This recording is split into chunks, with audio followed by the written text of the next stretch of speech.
did kind of bring a smile to my face. And we do have that first little contact towards the middle, but a quick trade out comes in, swing comes out, and Chronicle, he's not backing away. He's just dinking up everyone. And, well, Big thought they had a little bit of mid-control, but instantaneously, Mech has taken it back, but a couple of picks either way, and that's the big one. That's the imperative one. The site now looking a little more available. You're going to see the commitment from Redgar because, well, he has to fill the void, but it's a 4v2 earlier on, so they're still working through the process of elimination. There is that player waiting, and it is Twisten. A little uncomfortable, and so are these. Oh, there it is. Okay, Redgar's got it, and now a 2v3, and Goppy is super low.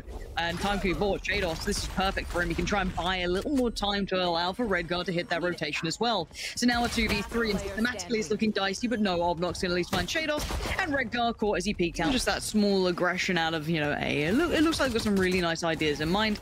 Nats, this is extra ratty. Extra ratty. Doesn't get it. Doesn't at least get the tag, but, you know, sometimes there's kindness, but there's that aggression coming out on the other side of the map. So working through sewers, three little rats make their appearance, and Redgar does manage to at least find AslaN. So for now, 3v3, Spike making a swift move. The Chronicle's still here, and Chronicle's still delivering. That's going to find Twisten, and he even reads where Kaspe's going to be, but still, this is a 2v2. The investment from Big wasn't particularly substantial, but this has gone worrying, and actually Obnoks now has to go back to the site. Didn't get the plant down. That's a problem. And I don't know if I've seen the walls used in that fashion just to delay them, at least for a few seconds. But instead, Defo is now looking to try and push a little bit more aggressively and has at least bought some time. 30 seconds left. Yeah, not bad utility usage, actually, from Defo. Very different to what I've seen kind of from, like, the Soulcast side of things. You're constantly aggressing across the map, be it on defense or attack. It doesn't really seem to matter. They're already working the clock down to about 18 seconds. Big do need to make their move. Redgar, look at this match. Sharp as ever. 2 huge kills. Make it 3. 13 seconds is just simply not enough to work with. Kaspe already going to be considered a noted. Can't even get past somewhat. Still trying to cover their bases, and they do actually win out in middle. This could at least allow Big to hit the brakes for a second, see if they could catch a rotation, pull someone out of place, but they wanted to aggress, wanted to try and progress further, and they just get backhanded by Defo. Redgar and Nat still holding the line, and I wish they paused for a second, see if they could pull a player out, as they did hit up that, I think it was Chronicle in mid who did get picked up, but again, tried to make it count, and pound for pound, you said it earlier, you don't really get many chances to just diff the players against you when you're looking at Mech. These guys are sharp as hell. And now Kaspe, I mean, you've got an army in front of you here. Not going to happen. You said it right. This is a great way to levy the funds even further in case they need it. No, Redgar didn't get checked on. You can see them so tunnel vision. sheydos now joins in. It's perfect. The way they play is perfect, and it's so hard to counter unless you can even operate at that level, in that level of high gear. So again, you're looking at Kaspe and Gobby to try and do something. Once again, you then have 3 players. But already we can see Big go for a little bit of a gear change. It looks like maybe a pace change coming out. Going to be looking over towards that A site. Chronicle seems more than aware of the possibility, and again, you don't fight alone in this. Defo right by his side, invests the utility, hits the adjustment round towards CT, and sheydos is there as well, so the crossfire on Pillar is good, and sheydos is just sharp as hell. Gobby's gone down, the mid-presence already gets read by Redgar. It's like watching dominoes fall. It is every single piece of this is in the right place.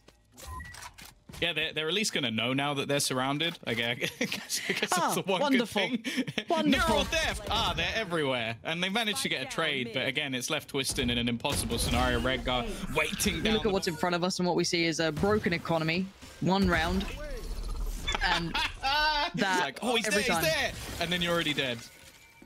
This is actually bizarre to watch, because the player that they see is never the one that kills them, it feels like. It's just, you know, like the thing in with this neon, it's kind of using a lot of kind of almost crowd control and the ability to slow down some of these hits, control the tempo. They look like Big wanted to switch up. That's good, though, an isolated pick for players on the other side. And actually utility just being in to almost section them off. A sneak through, but it's almost too easy a kill. Nice trade from Gobby. Now sheydos is still going to be here, however, they forced him back. Okay, this is good. This is, you know, tick in the box until I see that little chamber creeping up, and sheydos will be told all of this. They now know that they vanished from heaven, so they could only have gone towards you. sheydos knows more than he should have. Finds Gobby, and now look at the site. Now, never really broke a sweat. He was still holding it down. I don't think we've seen Big really get a spike plant this game. And Chronicle, again, he was kind of, you know, leaning across from middle when required. Shoulder peek comes in, and he sticks around for the second peek as well. He knew he still had the timing on it, and it's just...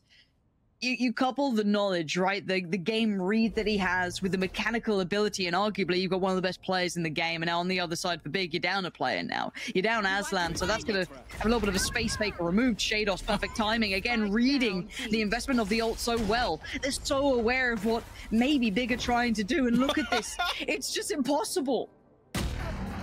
Oh, it's so perfect. Like, every single piece of utility is just leave it. Like, all Kaspe could do there was just try and run. Like, that was it. It was try and escape.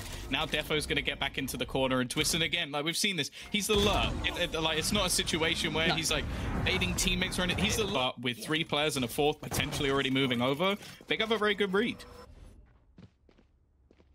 This has some potential here. They can work for it. Turns the... Oh! What? No! No! No! Not okay! Thankfully, though, unless Redgar does... Okay, I was about to get worried. Next, just going through the motions, wall down, Defo. The pace in this, I'm loving it. I really am liking this. It reminds me of kind of rolling my mind back to Counter-Strike when you started to see the Brazilian teams, the pace that they were able to find. And if you could do this maybe with Neon, I like the idea. Chronicle's just found 2. So the presence from Defo, even if it's just to facilitate that sort of potential from Chronicle, perfect. And that's the lurk that you are having nightmares of. That presence just to catch you in the back. Now that route's unavailable. That's going to at least cut off Twisten as well. Keep that in mind. There it is. Nats finds him. There's no way out. It's smothering watching these guys play. This is the first time, obviously, the Big would have had the rifles coming through. This could have been maybe, you know, the starting blocks to building a respectable scoreline. And, well, Mech just don't really fancy that, do they?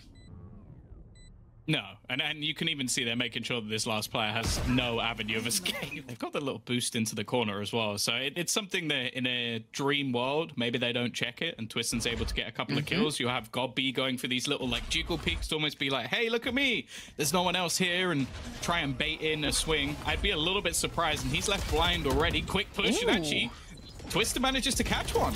Yeah, that's not bad. Actually dodging the underhand flash too, but still Redgar. Like a knife in the back to find 2 of the players. Godby's still on the side, so desperate to buy time for the rotations to come in that were pretty much towards that A site at this point. Outdoes Nats, finds a bit of timing on the smoke, leaving sheydos now in a 1v3. Does still have the spike to hand, but 24 seconds, his options are severely limited. Save themselves a point where they'll now have a proper Byron. The phrase... truly was a godsend. AslaN now flashed up, the underhand was good, does actually get himself out of danger. Now suppressed, going to be struggling to make much more of this, and Defo just sidestepping through that. While all the while, Chronicle has been holding this. There is still a player on the side, that being Kaspe now, though. There's note 1. And he knows he's got a whole lot more trouble coming his way as the rest of Mech are just flooding the site. Kaspe does find 1, but it's the quick trade out. Kaspe, not bad from the man, but he's made it feasible until then, really. Chronicle just keeping that presence there, leaving it all in the hands of Twisten. The young gun himself has to do some miracle work here. A 1v2, and Chronicle.